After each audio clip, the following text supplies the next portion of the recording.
السلام علیکم ورحمۃ اللہ وبرکاتہ۔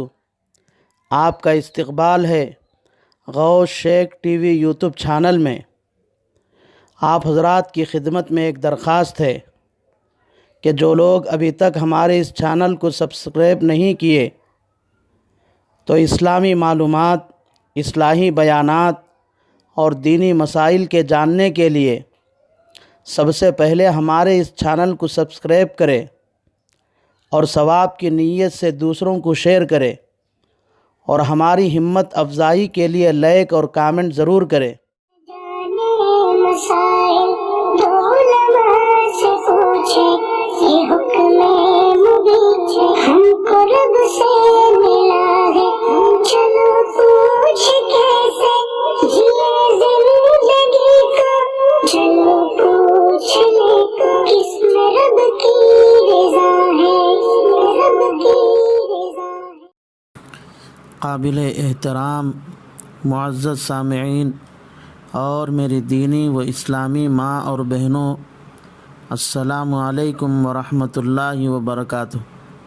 پچھلے مذاکرے میں یہ بات آ چکی ہے کہ حضرت حسین رضی اللہ تعالی عنہ کی شہادت کے بعد ان کا سر مبارک کاٹا گیا، ان کی لاش کو گھوڑوں کی ٹاپوں سے روندا گیا اور آپ کے دہنے مبارک کو چھڑی سے چھیڑا گیا اور حضرت حسین رضی اللہ تعالی عنہ کی بہنوں اور بیٹیوں کے ساتھ بدتمیزی کی گئی۔ اسی پر بس نہیں بلکہ عبید اللہ ابن زیاد کے حکم سے حضرت حسین رضی اللہ تعالی عنہ کے سر مبارک کو ایک لکڑی پر رکھا گیا اور کوفہ کے بازاروں اور گلی کوچوں میں پھرایا گیا تاکہ شہر کے تمام لوگ دیکھ لیں۔ اس کے بعد حضرت حسین رضی اللہ تعالی عنہ کا سر یزید کے پاس ملک شام حر بن قیس کی نگرانی میں بھیجا گیا۔ حضرت حسین رضی اللہ تعالی عنہ کے سر مبارک کے ساتھ ہی ان کی عورتوں اور بچوں کو بھی روانہ کیا۔ جب یہ لوگ شام پہنچے تو حر بن قیس فوراً انعام کے شوق میں یزید کے دربار میں حاضر ہوا اور یزید نے اس سے پوچھا کہ کیا خبر ہے۔ حر بن قیس نے میدان کربلا کی تفصیلات بتلاتے ہوئے کہا، امیر المؤمنین کو مبارک ہو، حسین اور ان کے سب ساتھی قتل کیے گئے اور ان کا سر، ان کی عورتیں اور بچے قیدی بنا کر آپ کے پاس لایا گیا، گویا کہ آپ کو مکمل فتح حاصل ہو گئی۔ حضرت حسین رضی اللہ تعالی عنہ کی شہادت کی خبر سن کر یزید کے آنکھوں میں آنسو بہنے لگے اور کہا کہ میں تو صرف اتنا چاہتا تھا کہ تم حسین کو بغیر قتل کیے گرفتار کر لو، لیکن سمیہ کے بیٹے نے، اللہ اس پر لعنت کرے، حسین کو قتل ہی کرا دیا۔ خدا کی قسم اگر میں وہاں موجود ہوتا تو ان کو معاف کر دیتا۔ اللہ حسین پر رحم فرمائے۔ اس کے بعد یزید چھڑی سے حضرت حسین رضی اللہ تعالی عنہ کے دانتوں کو لگایا اور حسین بن حمام کے اشعار پڑھنے لگا، ابا قومنا ان ينصفونا فانصفت قواطع فی ایماننا تقطر الدم۔ ہماری قوم نے ہمارے ساتھ انصاف نہ کیا تو پھر ہماری خون چکا تلواروں نے انصاف کیا۔ یفلقن حاما من رجال اعزا علینا وہم کانوا احق واظلما، جنہوں نے ایسے مردوں کے سر پھاڑ دیے جو ہم پر سخت تھے اور وہ تعلقات ختم کرنے والے ظالم تھے۔ وہاں ابو برزہ اسلمی رضی اللہ تعالی عنہ موجود تھے۔ انہوں نے کہا، اے یزید، تم اپنی چھڑی ان مبارک دانتوں سے لگاتے ہو جن کو بوسہ دیتے ہوئے میں نے رسول اللہ صلی اللہ علیہ وسلم کو دیکھا ہے۔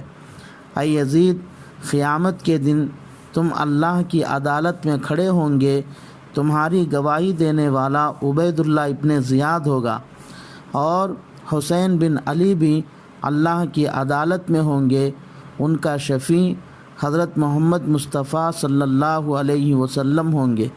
یہ کہہ کر ابو برزہ اسلمی رضی اللہ تعالی عنہ مجلس سے نکل گئے۔ دوسری طرف جب یزید کی بیوی ہند بنت عبداللہ کو یہ خبر پہنچی کہ حسین قتل کر دیے گئے اور ان کا سر لایا گیا ہے، تو اپنے جسم پر کپڑا اوڑھ کر باہر آئیں اور یزید سے پوچھنے لگیں کہ امیر المؤمنین، کیا حسین بن فاطمہ بنت رسول اللہ کے ساتھ ایسا معاملہ کیا گیا؟ یزید نے اس بات میں جواب دیتے ہوئے کہا، ہاں۔ ہند بنت عبداللہ یہ سن کر رونے لگی اور کہا، خدا عبید اللہ ابن زیاد کو ہلاک کرے، اس نے جلد بازی کی اور حسین کو قتل کرا دیا۔ اس کے بعد یزید نے کہا، حسین نے 3 باتیں کہی تھیں۔ انہوں نے پہلی بات یہ کہی کہ ان کا باپ میرے باپ سے بہتر ہے۔ اب میرے باپ حضرت معاویہ اور ان کے باپ حضرت علی دونوں اللہ کے پاس پہنچ چکے ہیں، ان دونوں میں کون بہتر ہیں اللہ ہی فیصلہ کرے گا۔ دوسری بات حسین نے یہ کہی کہ ان کی ماں میری ماں سے بہتر ہے۔ اس بارے میں قسم کھا کر کہتا ہوں کہ میری ماں سے 1000 درجہ حسین کی ماں حضرت فاطمہ بنت رسول بہتر ہیں۔ حسین نے تیسری بات یہ کہی کہ ان کے نانا میرے نانا سے بہتر ہیں۔ یہ ایسی بات ہے کہ ہر مسلمان جس کو اللہ اور آخرت کے دن پر یقین ہو وہ اس کا انکار نہیں کر سکتا۔ حسین کی سب باتیں صحیح اور درست تھیں، مگر ان پر جو آفت آئی وہ ان کی سمجھ کی وجہ سے آئی ہے۔ انہوں نے قرآن پاک کی آیت قل اللہم مالک الملک تؤتی الملک من تشاء وتنزع الملک ممن تشاء میں غور نہیں کیا۔ حضرت حسین رضی اللہ تعالی عنہ کا سر مبارک یزید کی مجلس میں رکھا ہوا تھا۔ جب حضرت حسین کی بہنوں اور بچوں کو یزید کی مجلس میں لایا گیا تو حضرت حسین رضی اللہ تعالی عنہ کی بیٹیاں فاطمہ اور سکینہ دونوں نے پنجوں کے بل کھڑے ہو کر حضرت حسین رضی اللہ تعالی عنہ کا سر مبارک کا دیدار کرنا چاہا، لیکن یزید ان کو دکھانا نہیں چاہتا تھا، اس لیے ان کے سامنے آ کر کھڑا ہو گیا۔ لیکن جب ان بچیوں کی نگاہ اپنے باپ حضرت حسین کے سر پر پڑی تو بے اختیار ان کی زبانوں سے چیخ و پکار کی آوازیں نکل گئی، جن کو سن کر یزید کی عورتیں بھی چیخ چیخ کر رونے لگی، گویا کہ یزید کے محل میں ماتم برپا ہو گیا۔ حضرت فاطمہ بنت علی فرماتی ہیں کہ اس کے بعد یزید نے جب ہم کو اپنے پاس بلوایا تو ہمارے ساتھ کچھ نرمی سے بات چیت کرنے لگا۔ اس مجلس میں شام ہی کا ایک بدبخت تھا۔ اس نے یزید سے کہا، امیر المؤمنین، اس بچی کو مجھے باندی کے طور پر دیجیے۔ اس وقت میں قبول صورت تھی۔ جب میں نے اس آدمی کی بات سنی تو میرے دل میں یہ بات آئی کہ شاید اب یہ لوگ عام باندیوں کی طرح ہم کو بھی آپس میں تقسیم کر لینا جائز سمجھ رہے ہیں۔ اس لیے میں گھبرا کر اپنی بڑی بہن زینب بنت علی کا پلو پکڑ کر ان کے پیچھے چھپنے لگی۔ میری بڑی بہن زینب مجھ سے کہیں زیادہ سمجھدار تھی۔ ان کو معلوم تھا کہ شرعی اعتبار سے اس طرح مسلمانوں کی آپس کی لڑائی میں غلام اور باندی کا سلسلہ جائز نہیں ہے۔ اس کی دلیل جنگ جمل ہے۔ جنگ جمل کے بعد کچھ ساتھیوں نے حضرت علی رضی اللہ تعالی عنہ سے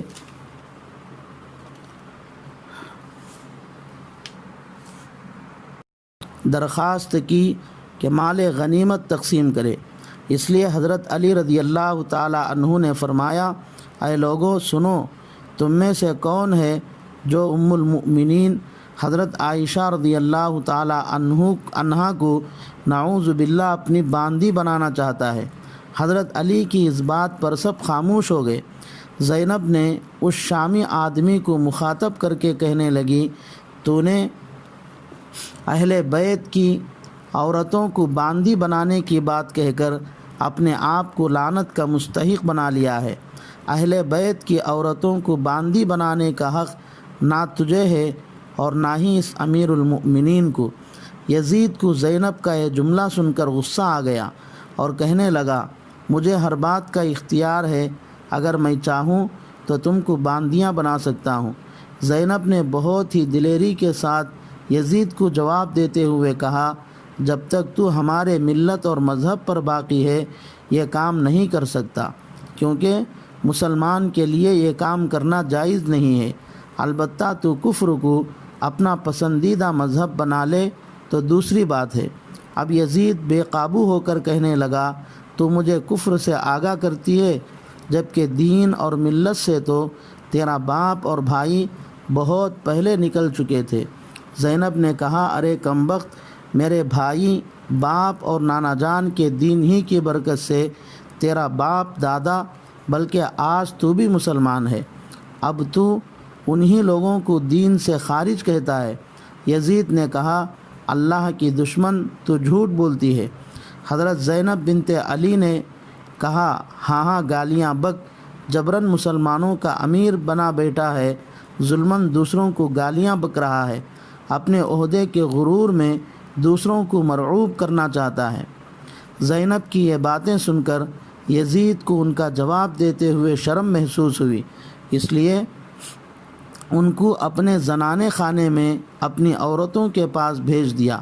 یزید کی عورتوں میں سے ہر ایک ان کے پاس آئیں اور آہ و بکا، گریہ زاری اور ماتم کرنے لگی، اور ان عورتوں کے جتنے زیورات وغیرہ ان سے لے لیے گئے تھے ان سے زائد زیورات ان عورتوں کی خدمت میں پیش کی۔